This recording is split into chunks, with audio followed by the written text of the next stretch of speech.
Is your city behind schedule on vehicle replacements? A lot of cities are. Is the reason that vehicle replacements are behind because there's not enough money in the budget? Well, that's probably every city. Do some vehicles get deferred, and do some unexpected fleet additions compound the problem? If so, this video is for you. We have to budget wisely, taking future years well into account, and real life has a way of bringing surprises. So let's talk about some basic fundamentals that you can apply to your city's specific circumstances. As a finance director, I enjoy raising eyebrows when I say that a budget is not about dollars. I intend for that to be an unexpected statement from a finance director until I deliver the punchline, which is that budgets are really about priorities. There's nothing about infrastructure that isn't also true of vehicles. Every new street is a future obligation, and so is every additional vehicle. Every vehicle purchase creates a stream of future replacements. Budget decisions this year impact every year in the future. Vehicles that were funded by one-time grants or other funding can create general fund spikes in the future when it's time to replace them.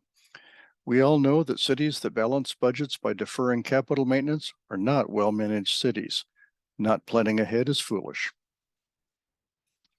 If you get one thing from this presentation, please add this word. The word perpetual belongs in the same breath as vehicle replacement. This is the difference between managing our personal lives and managing a city. At home, we'll retire. We might achieve a paid-off house. We generally buy one car at a time. We might not really plan how many years we keep it, and 80% of its life might be sitting just parked. Saving up for the next one or getting a car loan might make sense. Cities, however, never retire. Fleet rotation and replacement is every year and never ends. Some vehicles get hard, round-the-clock use over multiple shifts, and some don't. Perpetual vehicle replacement must be in every year's budget permanently. A mistake in the plan or a bad decision made one year can have a domino effect on many years in the future. This can save you some friction inside City Hall.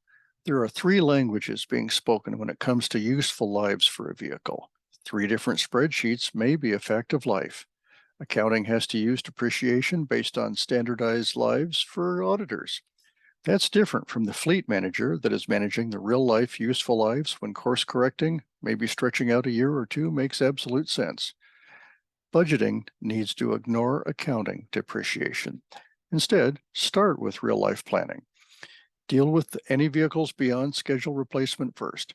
If you have past due vehicles this year or every year, then that tells you that your current system isn't working. You need to make a change. Let's deal with debt. Now, most everyone already knows this. Using debt to purchase a vehicle adds more to the cost than you'd think. And when you're talking about a whole fleet, this avoidable financing cost can add up to an amount that could purchase a whole vehicle if avoided.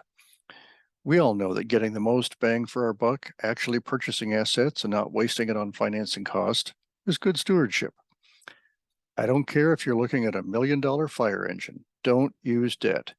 Debt is not a funding source. You know that it's your paycheck, not a car loan, that really buys your car at home. If you have to use debt, your budget is telling you that you can't afford it. Listen to your budget. Comparing these 2 tables makes it clear. The top example uses debt, the bottom example doesn't. This shows that even a very small fleet size allows a shift to occur away from using debt. Even staggered vehicle loans add financing costs to each vehicle. By using useful lives and scheduling perpetual replacement to smooth your budget, staggering the purchases and paying cash, the savings are obvious. Now, this is a very simple example, but the cost of each vehicle divided by the years of service gives you the amount you need to budget, total that up, and spend that much every year. From this point forward, as the fleet grows, a commitment to budgeting the total fleet cost divided by the useful lives and purchasing that much each year will perpetually replace the fleet one year and every year. If you've worked on fleet financing, you already know some of the pitfalls. Commit to perpetual replacement of the entire fleet and avoid the trap of short-sightedness. Commit to real useful lives to avoid the trap of relying on accounting depreciation and to avoid the trap of thinking that keeping vehicles longer creates savings. Committing to recalculate all vehicles in the fleet in current dollars every year avoids the trap of trying to guess on inflation and avoids the trap of cost increases since the last purchase. This means spending what you budget and budgeting next year's replacements at current costs. Divide the cost of each vehicle by its real life and add it up for the entire fleet, $230,000 in this example. That's the amount you budget immediately for the next year's purchases. Scheduling your replacement schedule as smoothly as you can. In real life, you'll want to bump your budget a little for contingency. Every year, put in the new current values for the cost of each vehicle, all vehicles, to get the new budget for the next year, and then budget and buy those vehicles next. Every vehicle has to be replaced on the real-life schedule.